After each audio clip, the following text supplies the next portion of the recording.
Yeah, I don't think anyone really has like an exact version of them that they can fully relate to women themselves. Oh, a Yeah, person. and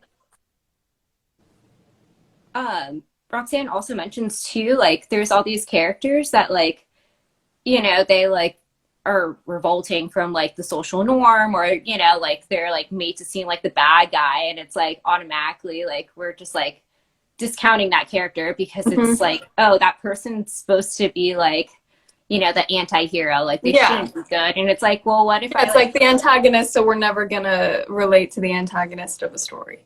yeah, but it's also too Yeah, like, what if they have characteristics that are like similar to me and I identify with them? Like, what does that mean about me? Like, I who know. Then you're knows? like, am I an anti-hero in my life? Am I an antagonist? And I totally agree. I think it's like, yeah, it's such an interesting point. I love that she like wrote an essay about that because I thought that was so interesting. Yeah, and I just really liked how she like mentioned like if you're reading a book to like gain a friend from like a character, you're reading the wrong like book, or you're like not reading correctly, Right. essentially, because like Right. you shouldn't be relating to something like that. Yeah.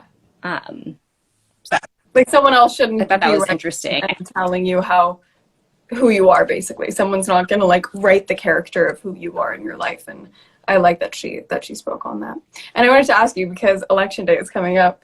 Have you made your plan to vote? Are you voting by mail? Are you voting in person?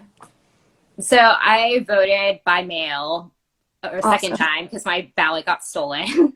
So crazy. And yeah, it was like literally the most insane. I've never voted by mail before. So like, like took time to like make sure